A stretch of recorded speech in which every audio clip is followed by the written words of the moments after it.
She built a life on silence. One photograph would destroy it all. In a corner office 45 floors above Dubai's glittering skyline, a single frame sits on polished mahogany. The image shows a young woman's face beside an ultrasound monitor, her smile wide and unguarded, her hand resting on a belly that barely shows. Written in careful script along the bottom, "Our little miracle 6 weeks."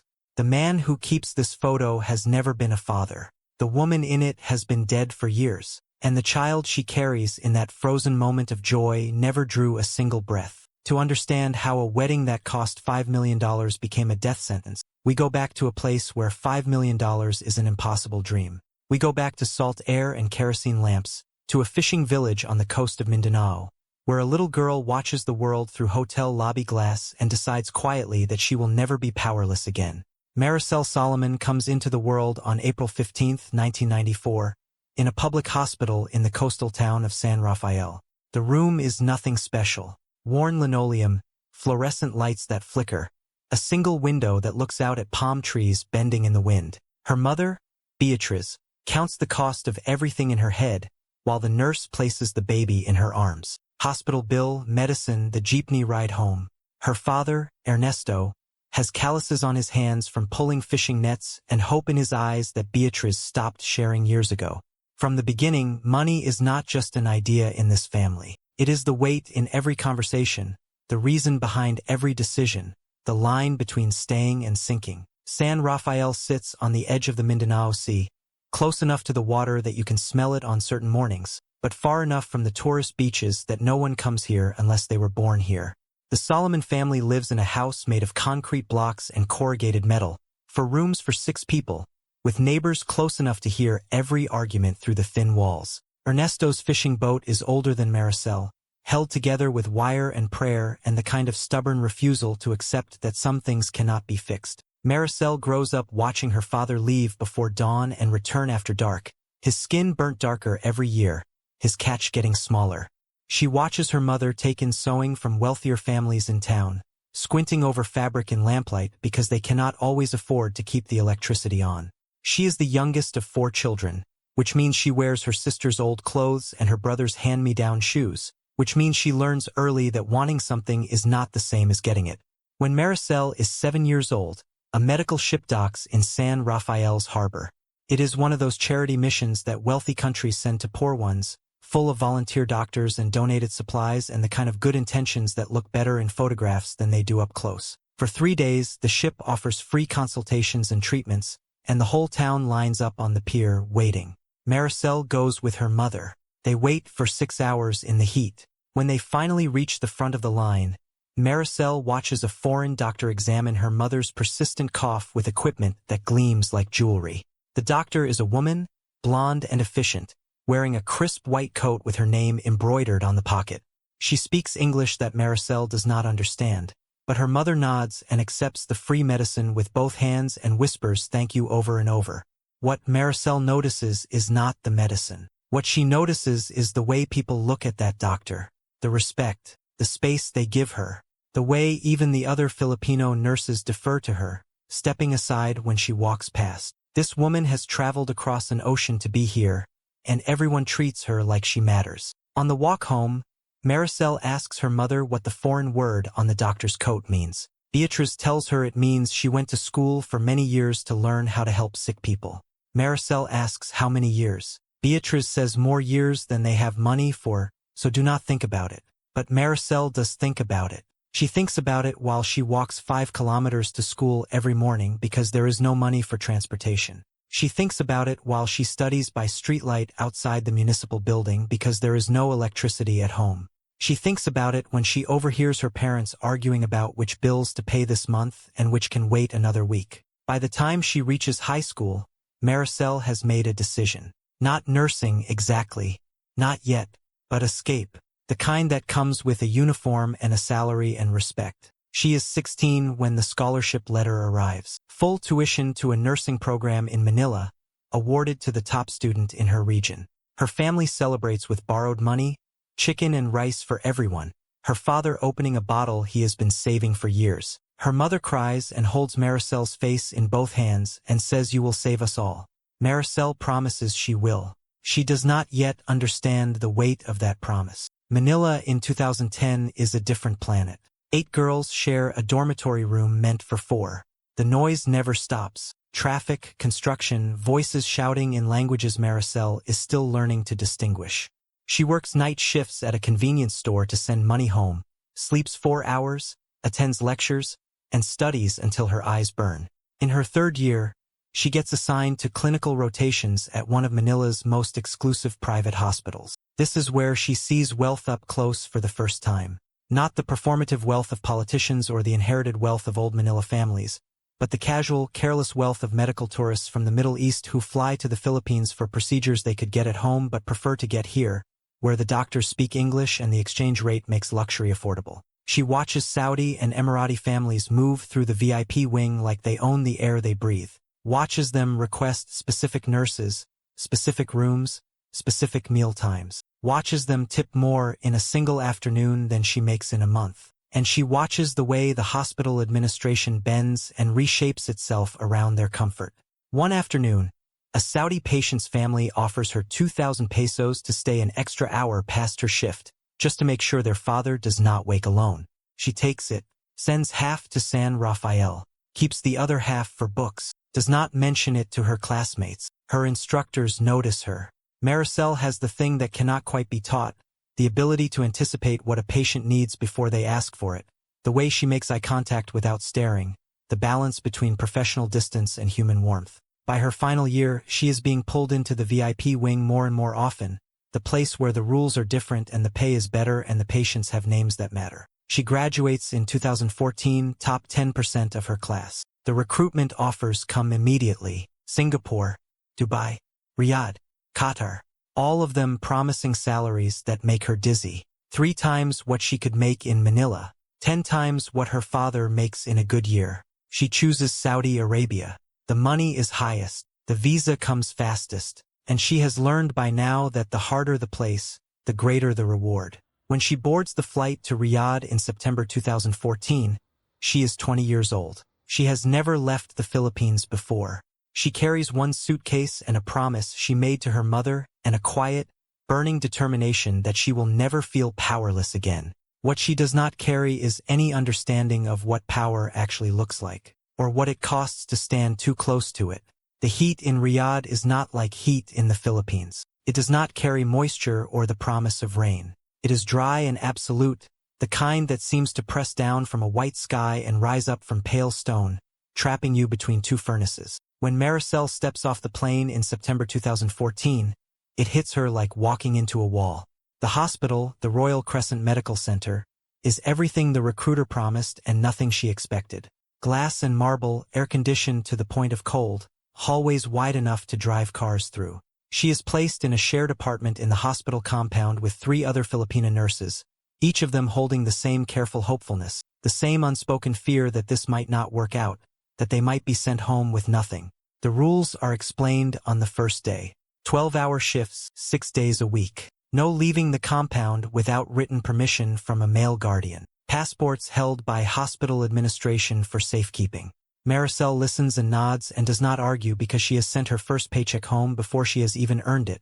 A promise to her father that she would help fix the boat, and promises like that do not leave room for rebellion. For the first 6 months, she keeps her head down and her work perfect. She learns the particular kind of deference that Gulf hospitals expect. The way you acknowledge a doctor's instructions with your eyes lowered. The way you move quickly but never appear to rush.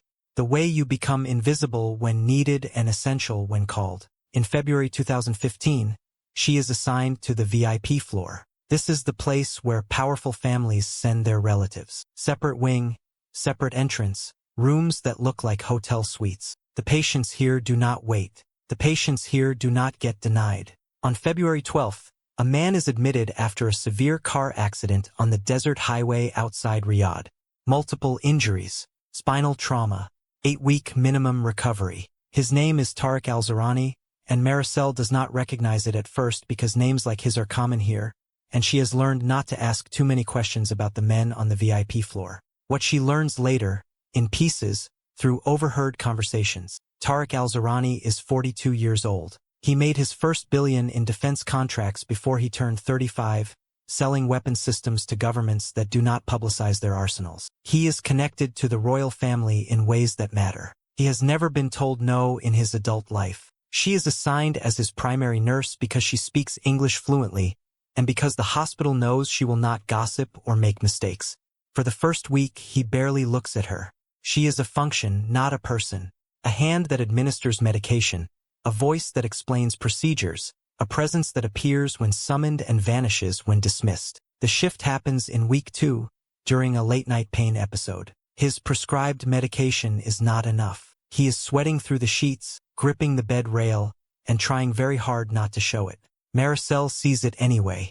She calls the attending physician, gets approval for a stronger dose, and administers it with steady hands while Tarek watches her face. When the pain recedes, he says something to her in Arabic that she does not understand. She apologizes. He switches to English, asks where she is from. She tells him Manila. He asks if she has family. She says yes, in the provinces. He asks if she sends money home. She hesitates, then nods. It is a small conversation, 5 minutes, but it is the first time he has asked her anything that was not about his immediate medical needs, and in the careful hierarchy of the VIP floor, that matters. By week 3, he requests her for all his shifts. The hospital adjusts her schedule. Tarek pays extra for the privilege, though Maricel never sees that money directly. It just appears as a line item on his bill, and somewhere in administration, someone notes that this patient values continuity of care. In week 4, their conversations get longer. He tells her about the pressure of living up to family expectations, the weight of managing a business empire while recovering from injuries that have left him dependent on nurses for things he used to do himself. She listens without offering advice or pity, and perhaps that is what he likes. She does not treat him like he is breakable.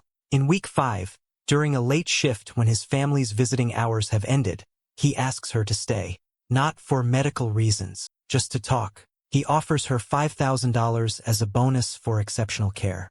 Maricel is not naive. She knows exactly what that offer means. $5,000 is almost a year's salary. It is her father's new boat engine. It is her youngest brother's school tuition. It is the surgery her mother needs but keeps postponing. She thinks about the doctor on the medical ship when she was 7 years old. The respect, the power, the clean white coat. She thinks about how far she has come from San Rafael and how much farther she needs to go. She says yes. For 6 months, Maricel lives 2 lives. In one, she is a nurse in the compound, sharing a room with 3 other women, attending chapel services on Sundays, video calling her family with a smile that never wavers. In the other, she is driven to a luxury apartment in a part of Riyadh she would never see otherwise, where Tarek visits her after his family obligations are handled, where she receives gifts she cannot wear in public and promises she half believes. He tells her he will arrange everything, that once he is fully recovered, once his family situation is settled, they will find a way to be together properly. She does not ask what that means. Some part of her knows that asking would break the illusion, and the illusion is easier than the truth. What she does not know is that Tarek is already engaged. An arranged marriage to a woman from another prominent Saudi family, a union that has been planned since both of them were children, a contract that involves more money and power than Maricel can imagine. She is not a future. She is a recovery, a distraction, a private comfort.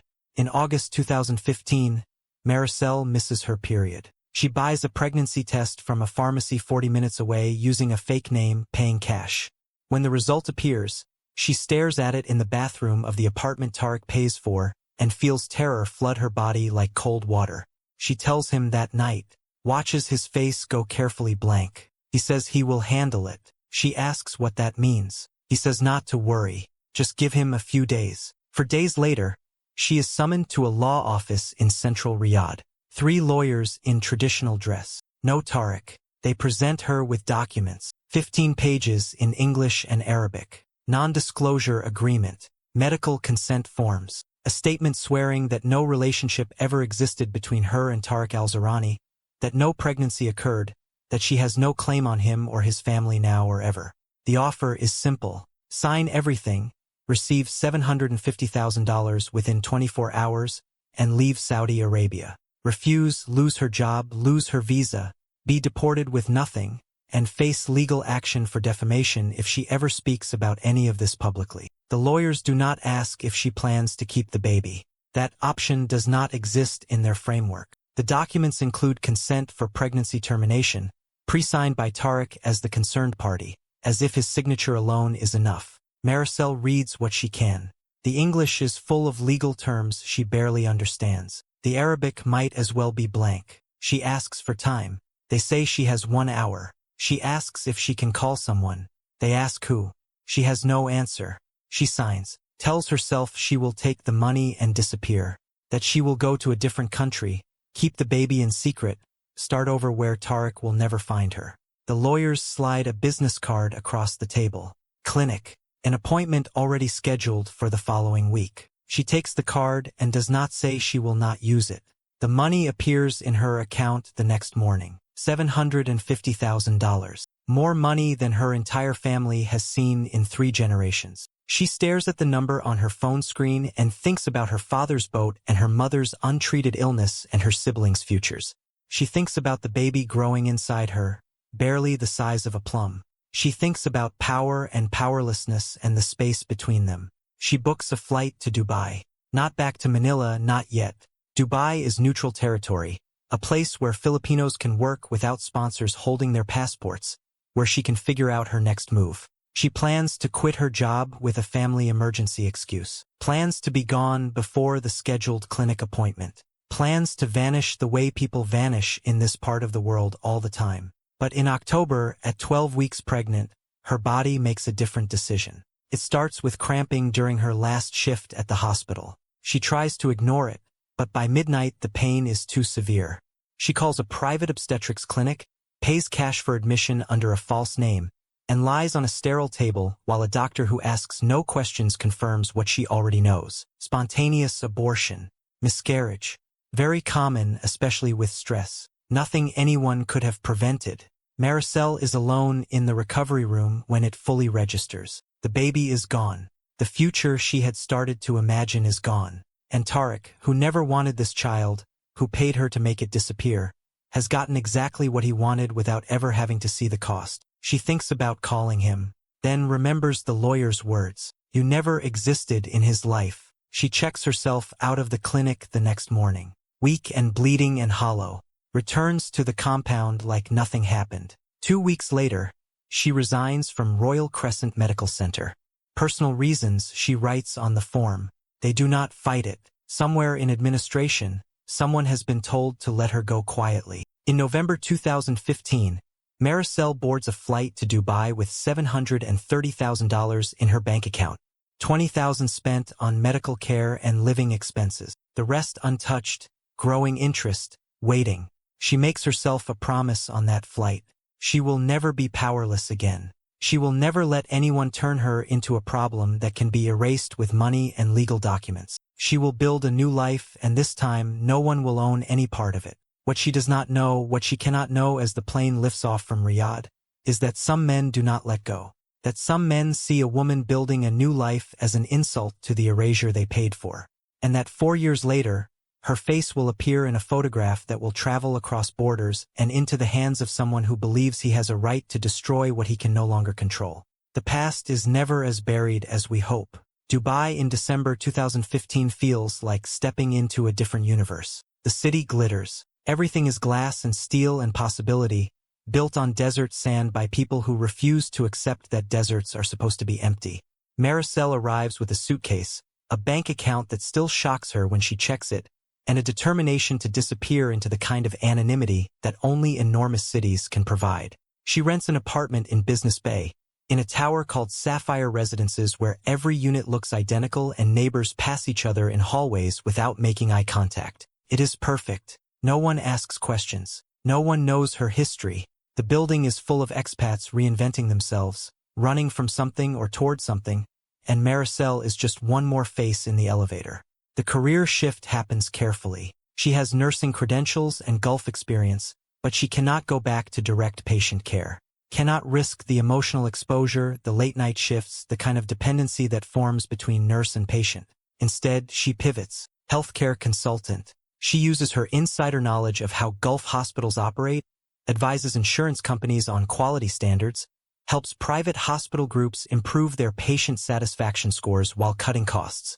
It is technical work, analytical. She sits in air-conditioned offices and reviews data and writes reports and never has to touch another person's body or hear their fears whispered in the dark. The pay is good. Not nurse money, consultant money. She builds a client list, 3 insurance firms, 2 hospital chains. By 2017, she is financially stable in ways that have nothing to do with Tarek's blood money. That money, the $730,000, she invests carefully. $500,000 goes into rental properties in the Philippines, generating passive income she sends to her family monthly. $3,000 appears in her mother's account like clockwork. They think she is just extraordinarily successful, that consulting pays this well, that their daughter is a genius at saving. She lets them think it. The alternative is explaining where the money really came from, and that conversation would require truths she has promised herself never to speak. The remaining $230,000 sits in a Dubai bank account, her escape fund, the amount that lets her sleep at night knowing she could disappear tomorrow if she needed to. She sees a therapist, a Filipino woman who works with expat patients, who understands the specific pressures of being a foreign professional in the Gulf, who does not judge when Maricel finally tells her about Riyadh, about Tarek, about the pregnancy and the NDA and the miscarriage. The therapist listens and asks careful questions and eventually gives it a name: post-traumatic stress disorder. Not from one event, but from the accumulated weight of powerlessness, of being treated as disposable, of losing something precious while alone. They work on it, slowly. Maricel learns to recognize the triggers, learns that she does not have to date, does not have to trust easily, does not have to perform recovery faster than her body and mind can manage. For the first year in Dubai, she does not so much as look at a man with interest. The idea of intimacy feels like standing too close to fire. But time moves, therapy helps, the city helps. By late 2017, Maricel has rebuilt herself into someone recognizable, professional, competent, independent. She has friends in the Filipina community, carefully chosen women who respect boundaries. She has work that challenges her. She has an apartment that feels like hers. And slowly, very slowly, she starts to believe that maybe the past can stay buried. On December 14, 2017, she attends a client's holiday reception. It is professional obligation, not pleasure. Healthcare executives and hospital administrators networking over canapes and champagne at a hotel in downtown Dubai. She dresses carefully, modest navy dress, minimal jewelry, the costume of a woman who wants to be taken seriously. She plans to stay exactly 1 hour. Across the room, she sees him. Not Tarek, someone entirely different. Younger, though not by much. Well-dressed in that specific way that signals old money, not new. Standing with a small group of men, listening more than talking, and when he does speak, the others lean in slightly. She has learned to read power dynamics in rooms like this. This man has the kind of authority that does not need to announce itself. Their eyes meet once. Briefly, he nods, the polite acknowledgement of 2 people who might be introduced later. She nods back and deliberately turns away. She is not here for that. Not here to be noticed. Not here to repeat old mistakes. Except an hour later, when she is preparing to leave, a mutual colleague appears at her elbow. Maricel, there's someone I'd like you to meet. This is Nabil Al-Mansouri. He's been asking about the work you did with Crescent Health's patient protocols. And that is how it starts. Not with attraction, with work. Nabil Al-Mansouri is 38 years old, Qatari Emirati, the quiet kind of billionaire who owns telecommunications infrastructure across 3 countries. He was educated at Harvard and the London School of Economics, speaks 4 languages fluently, and has a reputation in business circles as progressive, almost dangerously so. His first marriage ended after 2 years, an Emirati woman from an appropriate family, a union that looked perfect on paper and died quietly of incompatibility. No children, no scandal, just a divorce handled so discreetly that most people forgot he had ever been married. He asks intelligent questions about healthcare efficiency. She gives intelligent answers. The conversation stretches past small talk into actual exchange of ideas. He challenges one of her assumptions about patient satisfaction metric. She pushes back with data. He laughs, genuinely surprised. A consultant who argues with potential clients. That's rare. I'm not trying to tell you what you want to hear, Maricel says. I'm trying to tell you what works. Good, Nabil replies. I have enough people telling me what I want to hear. Before she leaves, he asks for her business card. She hands it over, expecting nothing. Wealthy men collect business cards the way they collect everything else, casually, abundantly, without much thought. But the next day an email arrives. Professional, polite. Would she be interested in consulting on his company's employee health insurance plan? They are restructuring benefits and could use someone with her expertise. Standard rates, of course. The lunch meeting is professional. The second meeting is professional. The third starts professional and becomes something else when he asks, almost as an afterthought, what made you leave nursing for consulting? It is the kind of question that could be casual or could be probing. Maricel gives her prepared answer. I wanted impact at scale. One patient at a time felt too limited. That's the diplomatic version, Nabil says, watching her face. What's the real one? And there it is. The moment where she could deflect or she could offer truth. She chooses a middle path. I got tired of caring for people who saw me as interchangeable. Consulting lets me be valued for what I know, not just what I can do with my hands. He nods slowly. I understand that.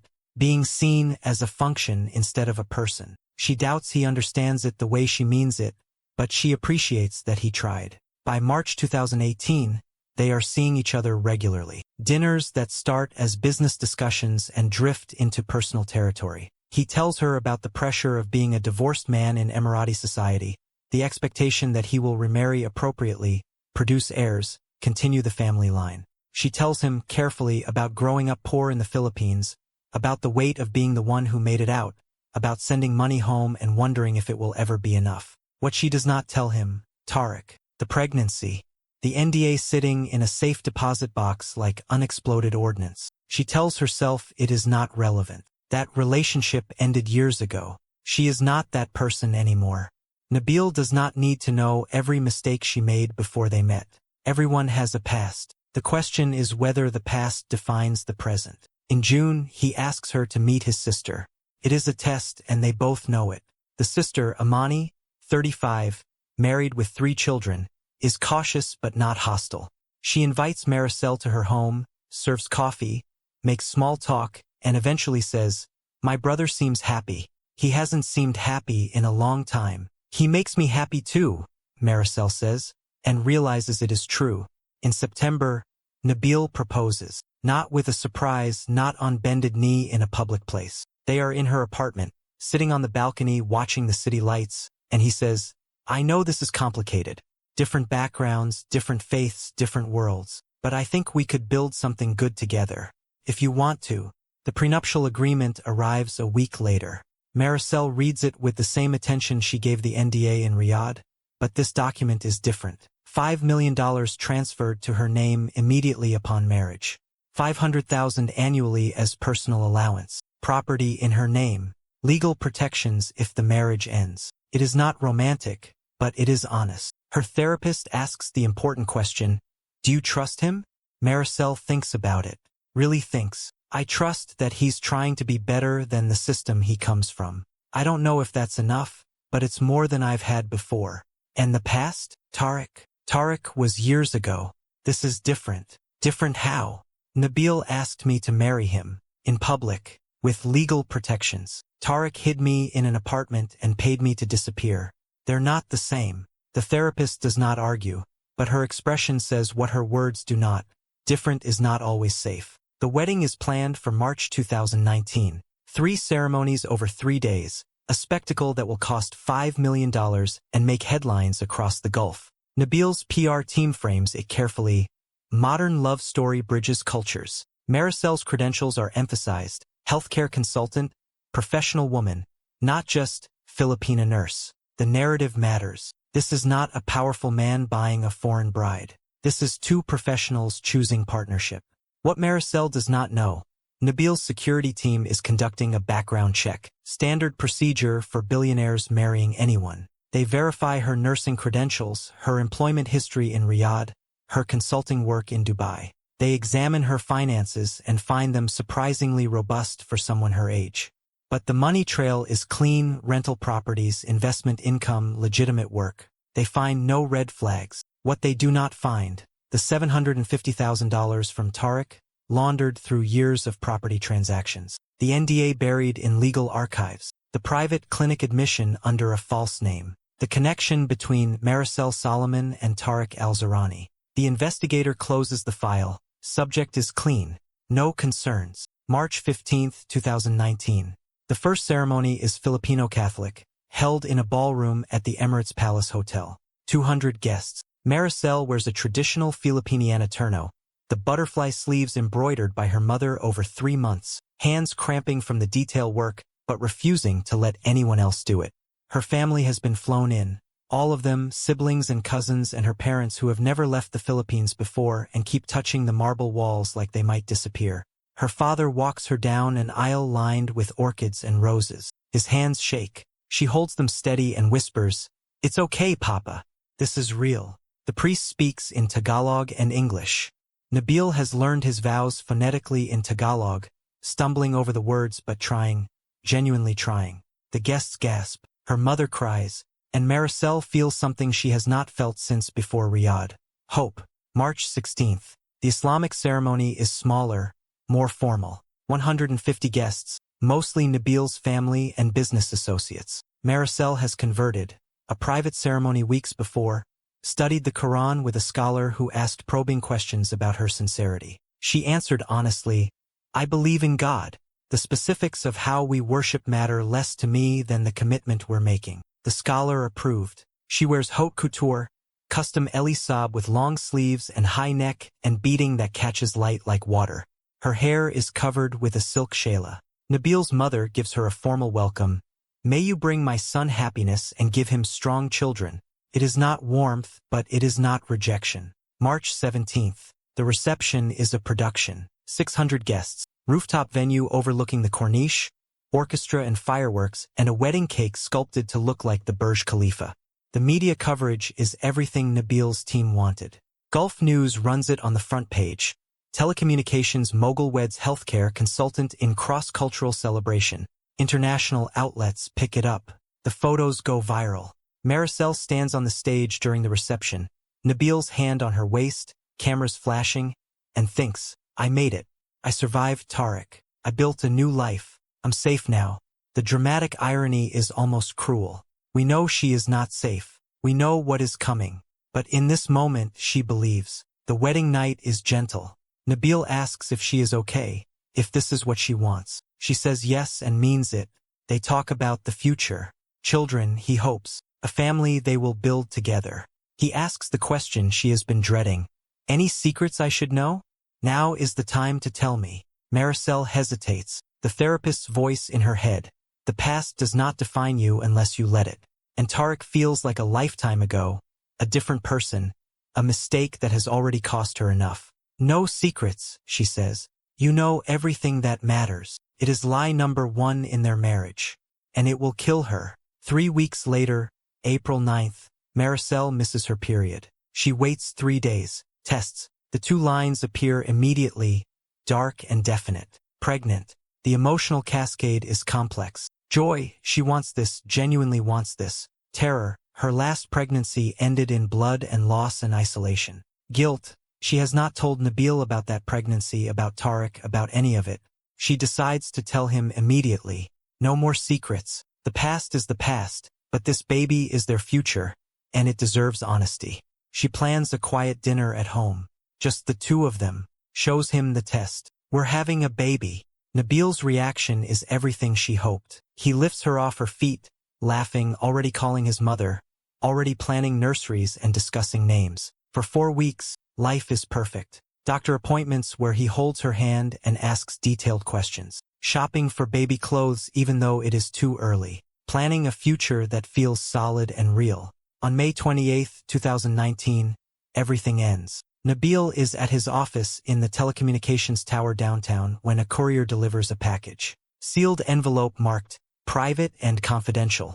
His assistant brings it in, notes that the courier insisted only Nabil open it, and leaves. Inside a dossier, cover letter, and signed, "Your wife has deceived you. The evidence is enclosed." Nabil opens to the first page.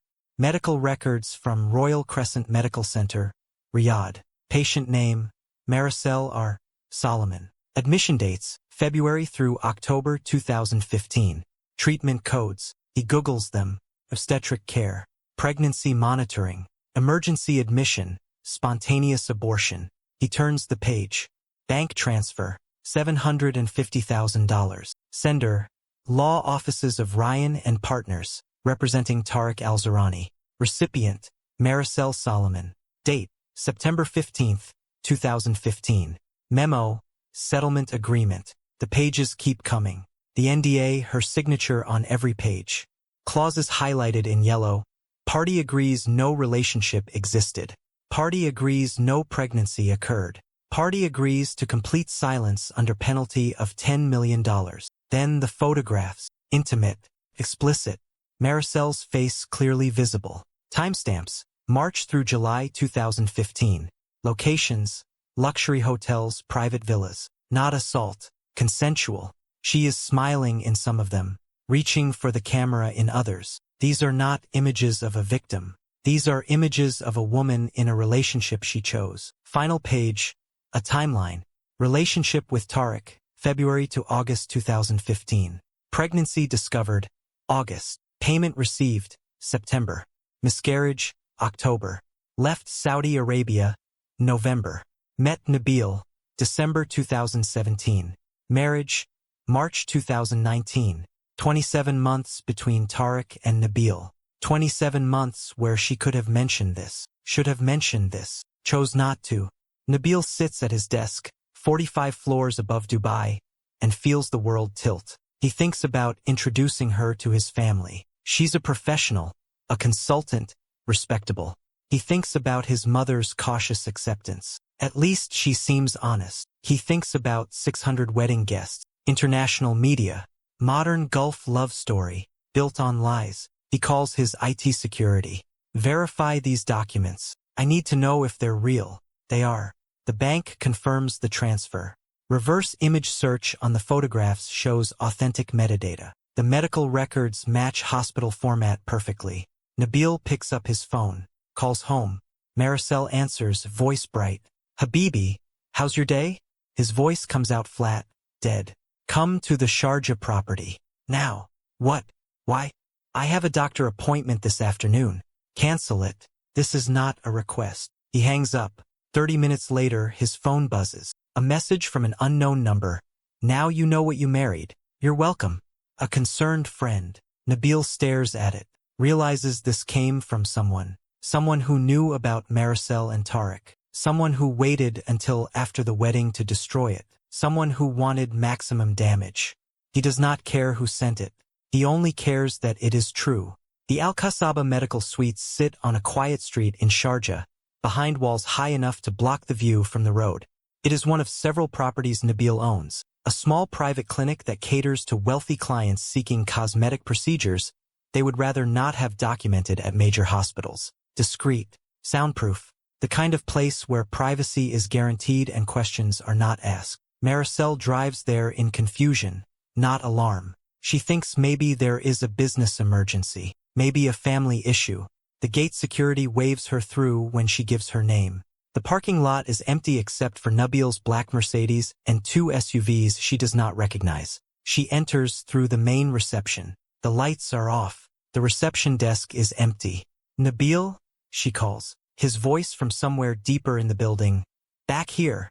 She walks through the darkened hallway, past examination rooms with doors standing open, past a surgical suite with equipment covered in plastic. The building feels abandoned, though she knows it is not. It is just closed. After hours, private. She finds him in a consultation office at the end of the hall. The room is windowless, soundproofed for patient confidentiality.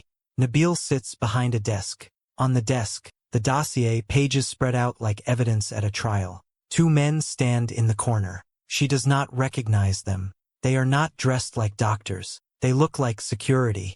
Or worse. Sit down, Maricel, Nabil says. His voice is wrong. Too calm.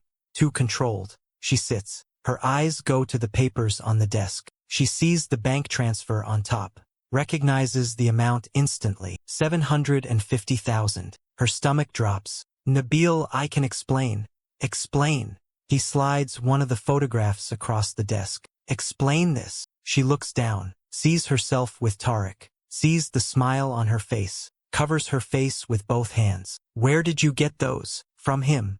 Tariq Al-Zarani. He wanted me to know exactly who I married. The room tilts. Tariq sent this. After 4 years of silence, after she rebuilt her entire life, he reached across borders and timelines and destroyed everything. Why would he?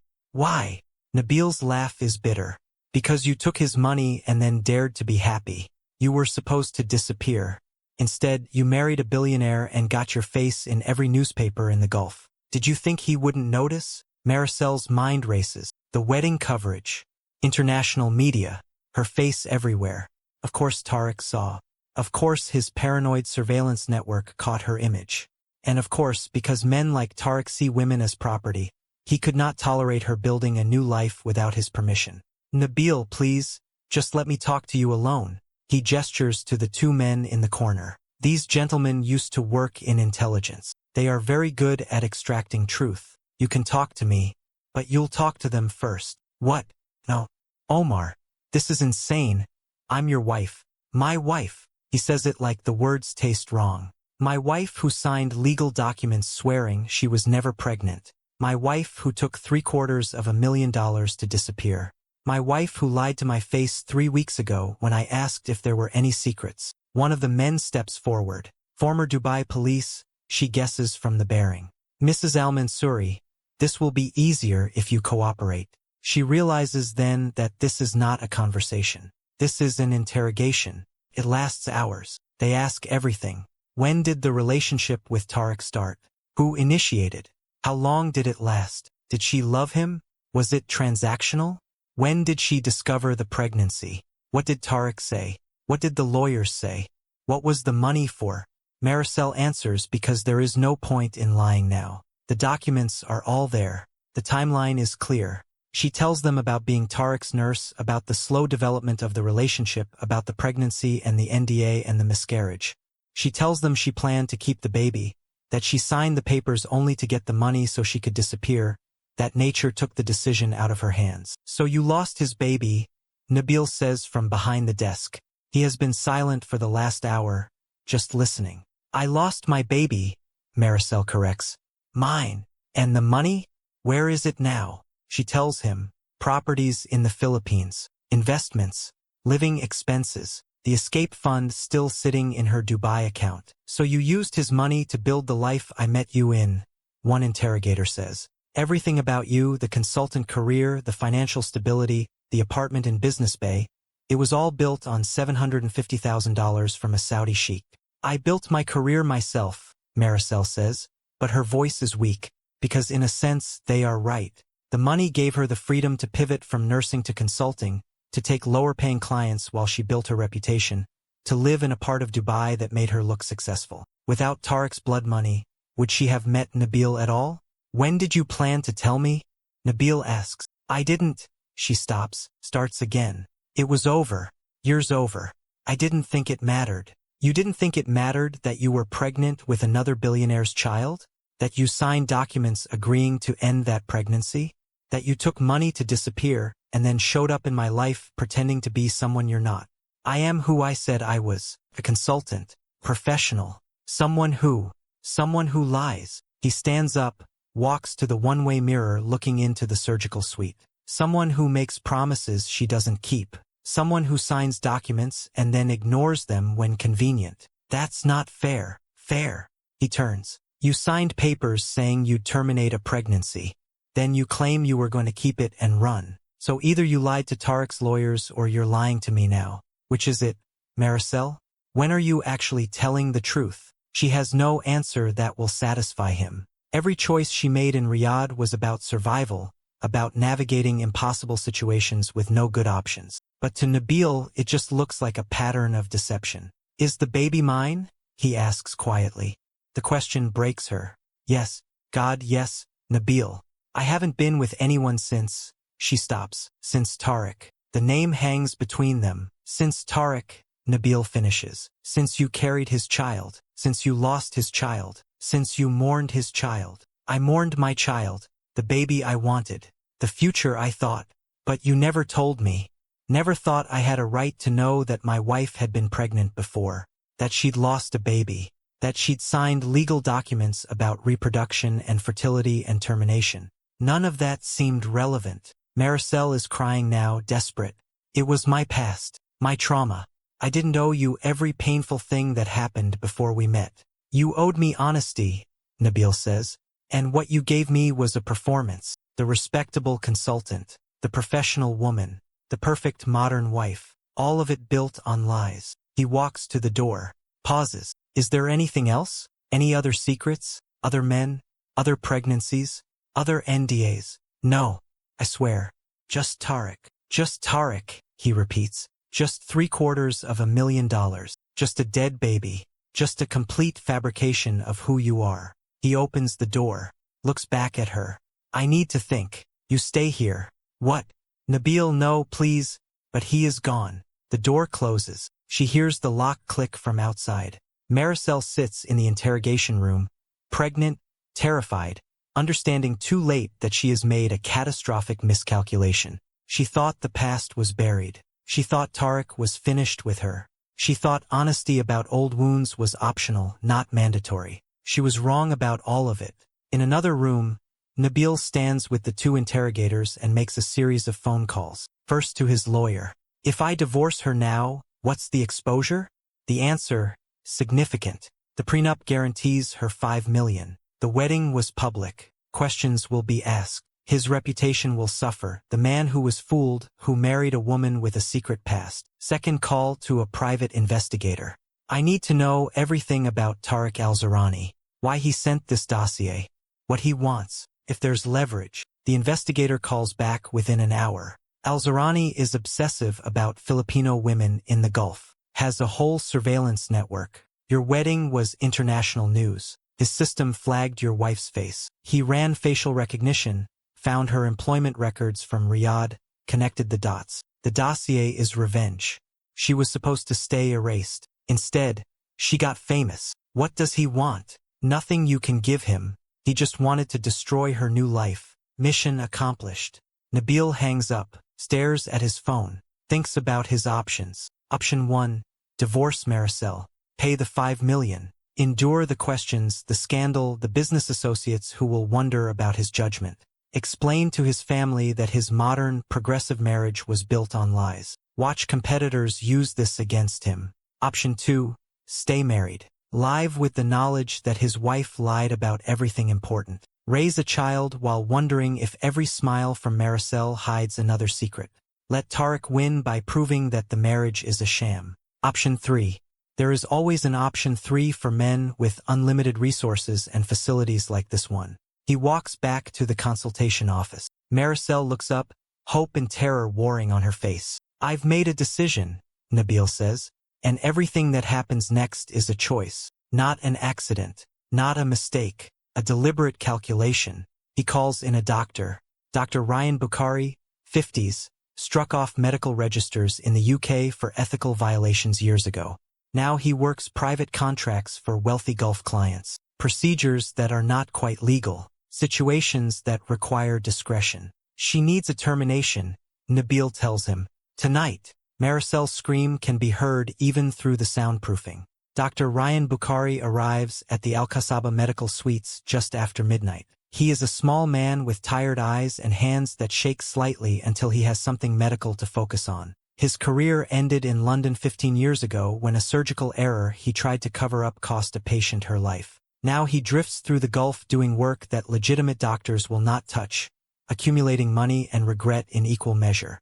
Nabil meets him in the hallway outside the consultation office. Through the door, they can hear Maricel, not screaming anymore, crying, pleading in Tagalog, prayers to a God she hopes is listening. She's 8 weeks pregnant, Nabil says. His voice is completely flat.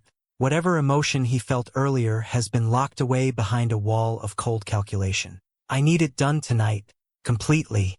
No complications. Dr. Bukhari has done procedures like this before. Always late at night. always in private clinics, always for men who need problems solved quietly. But something in Nabil's tone makes him hesitate. Does she consent? Nabil looks at him, just looks. The question answers itself. I understand, Dr. Bukhari says quietly. He has understood this particular arrangement many times before. The fee, $500,000, in your account by morning. It is more than Dr. Bukhari has made in the last 5 years combined. It is enough to retire, to disappear, to finally stop doing work that keeps him awake at night. It is also the price of his complete complicity in whatever happens in the next few hours. And if there are complications, he asks, handle them here. She doesn't leave this building until it's done. Dr. Bukhari nods, opens his medical case, begins to prepare. Inside the consultation office, Maricel has gone quiet. Not calm. The kind of quiet that comes when you realize screaming does not change anything. The two interrogators are still there, standing by the door like guards. She sits in the chair, hands on her stomach, feeling the life inside her that exists only because of probability and timing and the cruel mathematics of reproduction. She thinks about the other pregnancy, the one that ended in a different clinic in a different city, alone but at least by her body's choice. She remembers the grief of that loss, the way she blamed herself, the months it took to accept that sometimes cells divide wrong or implant poorly, or the stress of survival is too much for a cluster of tissue trying to become a person. This is different. This is deliberate. This is Nabil deciding that erasing her pregnancy erases her deception. As if removing the evidence of their future together will somehow restore the past he thought he knew. The door opens. Dr. Bukhari enters, wheeling a small cart of medical equipment. He does not look at her face. Cannot. If he looks at her eyes, he might remember that she is a person, and people are harder to hurt than problems are to solve. Mrs. Al-Mansouri, he says to the floor, I'm going to prepare you for a procedure. If you cooperate, this will be easier. Please, Maricel whispers. Her voice is hoarse from crying. Please don't do this. This is his baby, his son. Please. You don't know it's a boy, Nabil says from the doorway. I know. I feel it. Nabil, please, you can divorce me. I'll sign anything. I'll leave. I'll disappear. Just please don't. You already signed documents promising to disappear once, Nabil interrupts. You took the money and came back. Why would I believe you this time? I was going to keep that baby too. I was going to run. I didn't. The miscarriage wasn't my choice. But you signed the papers agreeing to termination. You put your name on documents saying you'd end Tariq's pregnancy. And now you're carrying mine. All I can think about, Maricel, is you pregnant with his child, wanting his child, taking his money. His voice finally cracks, not with compassion, with something uglier. Possession, ownership, the wounded pride of a man who believed he was chosen freely and now understands he was simply next. This isn't about the baby, Maricel says, understanding crystallizing through her terror. This is about punishing me, making me pay for Tariq, for the past, for not being who you thought I was. Nabil does not deny it. The interrogators move forward, take her arms. She fights, but they are professionals, trained to restrain without leaving visible bruises. They lift her from the chair. She kicks, screams, begs. Dr. Bukhari will not meet her eyes. The guards' faces are blank. They carry her to the surgical suite. The table has restraints, wrist cuffs, ankle straps, the kind used for patients who might hurt themselves during procedures. They were never meant for this. They strap her down anyway. No anesthesia, Nabil says from the observation window. His voice comes through an intercom, disembodied. I want her to feel it. Dr. Bukhari's hands freeze on the instruments. Sir, I can't. That's torture. 500,000, Nabil says. Or I make one phone call and the UK Medical Board learns exactly where you've been practicing. Your choice. Dr. Bukhari closes his eyes, opens them.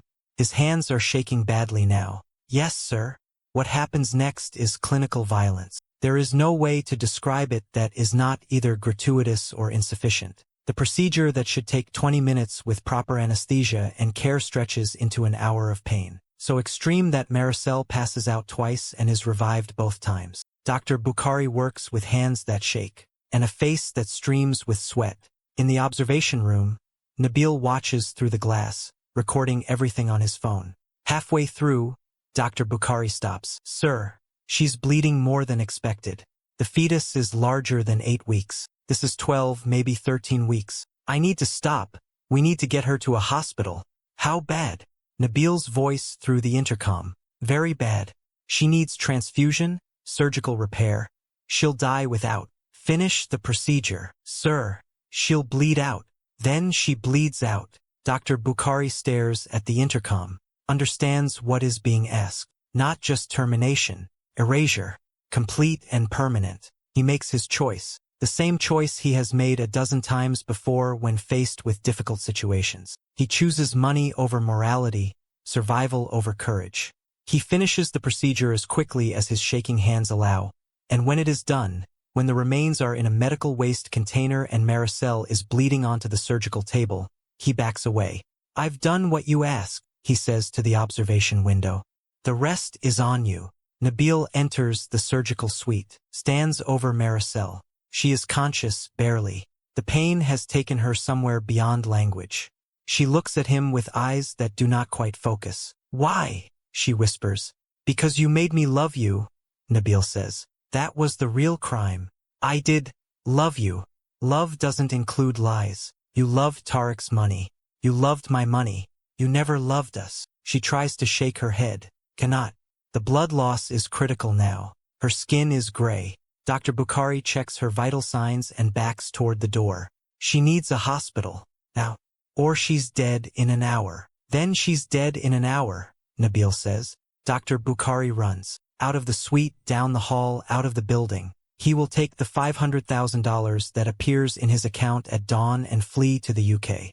He will open a private practice in London using forged credentials. He will drink heavily and die of liver failure 4 years later, the secret locked in his chest until the day alcohol stops his heart.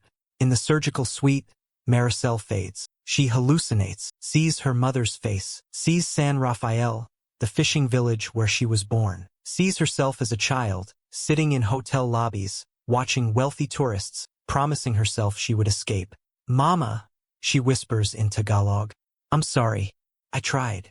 Nabil watches from 5 feet away, records the final moments on his phone. When she speaks again, her voice is so quiet he has to step closer to hear.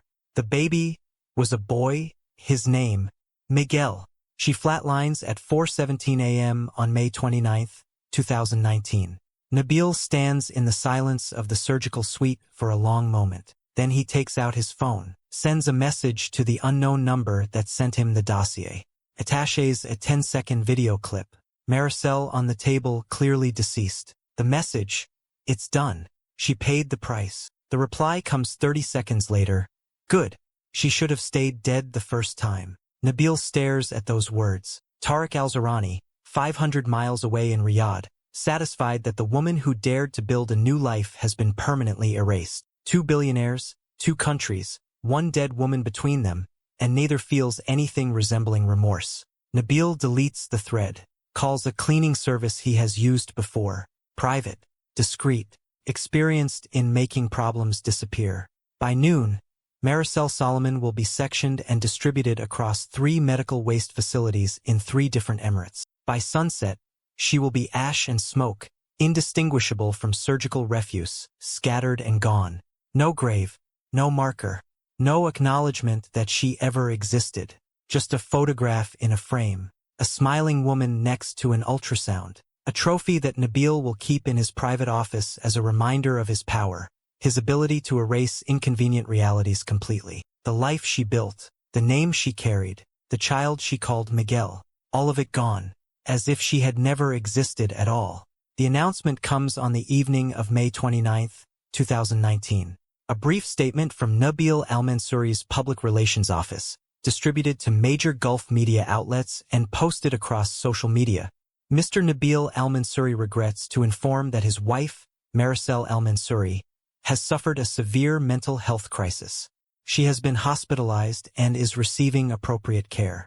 Out of respect for patient privacy and medical confidentiality, no further details will be released at this time. The family requests privacy during this difficult period. The statement is carefully crafted. Mental health crisis carries stigma but also sympathy. It explains sudden disappearance without raising alarm. Hospitalized suggests professional care, legitimacy, oversight. Patient privacy provides legal justification for silence. Within hours, the news spreads through Filipino community networks across Dubai. Maricel's friends call Nabil's office. Can they visit? Send flowers? The response is uniform. Mrs. Al-Mansuri's doctors have recommended no visitors. Her condition requires complete rest. Mr. Al-Mansuri appreciates your concern and will pass along your well wishes. Her best friend, Rosa Magpante, a nurse at one of the hospitals Maricel consulted for, does not accept this easily. She spoke to Maricel 2 days ago, May 27th. Maricel was excited about the pregnancy, glowing, planning the nursery with Nabil. He wants to paint it yellow, Rosa. Gender neutral. He's already reading parenting books. That woman does not have a mental health crisis 24 hours later. That woman does not disappear into a psychiatric facility with no warning, no goodbye, no phone call. Rosa files a concern report with the Philippine embassy. Embassy staff contact Nabil's office. The response comes from his lawyers. Mrs. Al-Mansuri is receiving care at a private psychiatric facility. Her family has been informed. All treatment is voluntary and appropriate. Patient privacy laws prevent us from sharing additional details. The embassy relays this to Rosa. She pushes. Can I speak to her directly? Just to hear her voice. Patient privacy laws prohibit us from facilitating contact without the patient's explicit consent. Mrs. Al-Mansuri is currently too unwell to provide such consent. Rosa keeps trying for 3 months, gets nowhere. Nabil's lawyers threaten harassment charges. She stops, but the guilt never leaves. Years later, she will still wonder, what if I had pushed harder? What if I had gone to the police? What if I had refused to accept their answers? The truth is, it would not have mattered. Men like Nabil do not get investigated. Not in the Gulf. Not when they own telecommunications infrastructure. Not when they are connected to ruling families. Not when the victim is a foreign woman with no legal standing and a past that can be weaponized against her character. 2 weeks after the initial announcement, a second statement. Maricel Al-Mansuri has been transferred to a specialized psychiatric facility in Switzerland for long-term treatment of severe postpartum psychosis. She will not be returning to the UAE in the foreseeable future. Her family has been informed and supports this decision. Postpartum psychosis is a masterful choice. It implies she gave birth, that the pregnancy reached term, that something happened to trigger the mental break. It carries enough medical legitimacy that people do not question it. It is also sufficiently stigmatized that most people feel uncomfortable asking follow-up questions. The Swiss facility is fictional, but the monthly payments that begin appearing in Beatrice Soliman's bank account in San Rafael are very real. 10,000 euros every month, like clockwork. The first transfer comes with a letter, handwritten in Maricel's distinctive script. The handwriting is forged, carefully copied from samples Nabil's team pulled from wedding documents and personal notes. Dear Mama and Papa, I am very sick. The doctors say I need long-term treatment. I cannot have visitors or phone calls right now, but I am being well cared for. Please do not worry. The money is from my savings and Nabil's support. Use it for the family.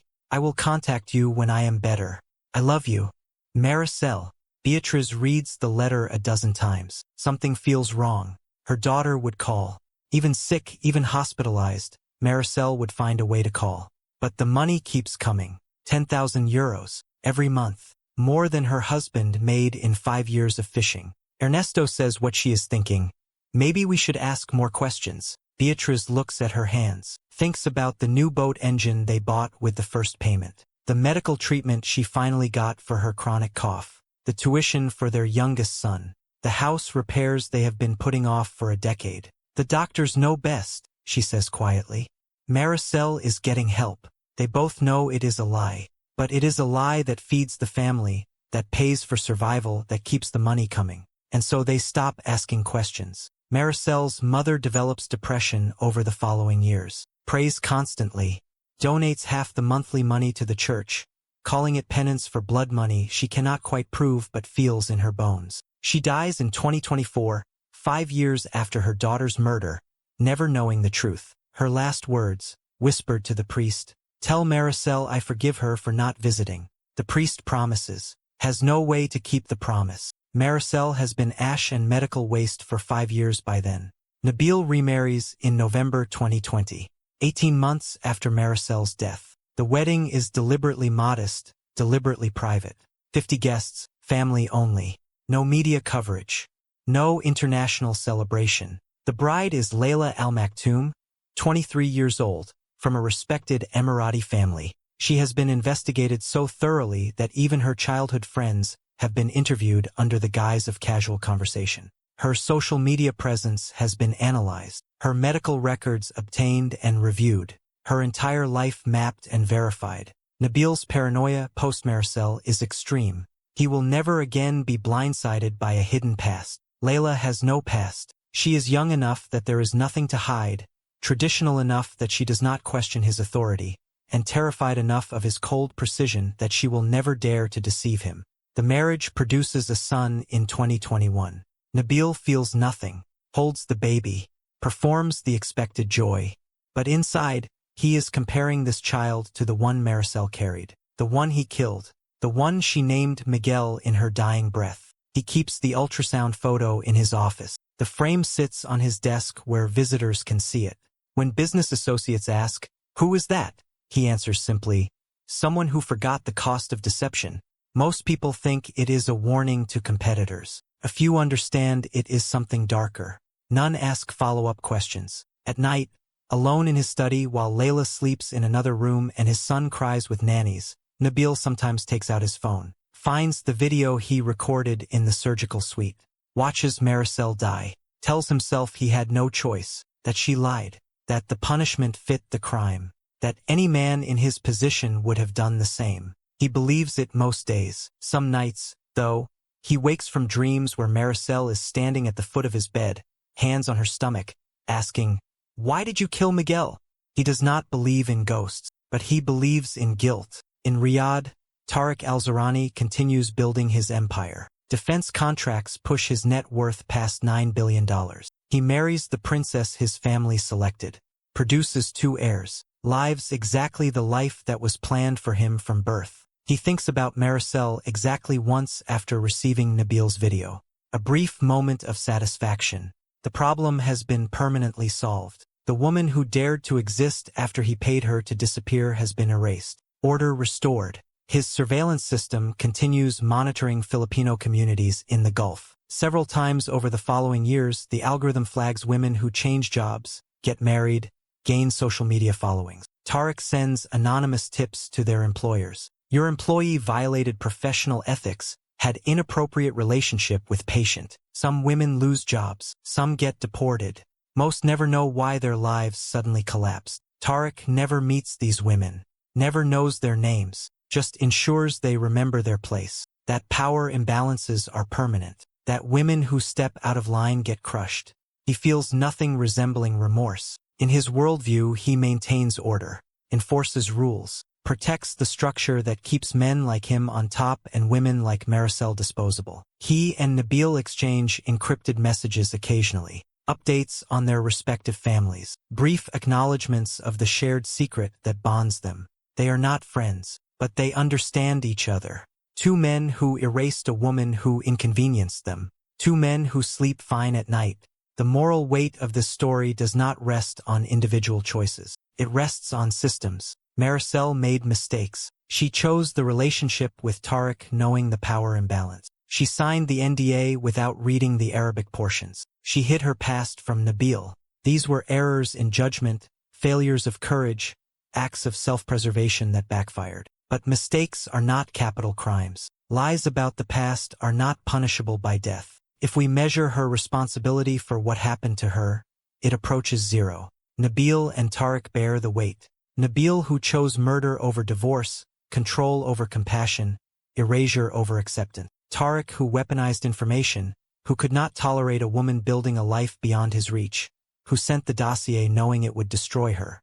But they are enabled by structures larger than themselves. Wealth that places them beyond legal accountability. Diplomatic immunity that shields Gulf billionaires from investigation. Visa systems that trap foreign workers. Medical privacy laws without oversight. Countries that prioritize business relationships over justice for dead migrant women. Maricel is one. How many others? How many domestic workers who committed suicide? How many nurses who went home suddenly? How many women who disappeared and whose families received monthly payments and stopped asking questions? The pattern is clear. Woman gets involved with powerful man.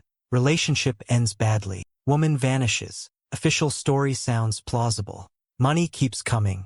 Questions stop. No investigation. No justice. No accountability. This is not entertainment. This is a mirror. If you are a woman in vulnerable employment, document everything. Keep copies of contracts, medical records, communications. Tell people where you are. Create check-in systems. Do not trust that NDAs will protect you. They protect the powerful, not the powerless. If you are an employer of migrant workers, create reporting systems. Investigate disappearances. Do not accept official stories without verification. Your silence enables murder. If you are a family member receiving money after a loved one disappears to treatment, ask harder questions. Demand proof of life. Contact embassies. Do not let money buy your silence. If you are a government, protect your citizens abroad. Investigate suspicious disappearances. Do not prioritize business contracts over murdered nationals. Justice deferred is justice denied. In memory of Maricel Soliman, 1994 to 2019. In memory of Miguel Soliman, died before he could draw breath. In memory of all the women whose names we will never know, who crossed borders for work and hope, who fell into the orbits of powerful men, who disappeared when they became inconvenient. We remember, we say their names, we demand better.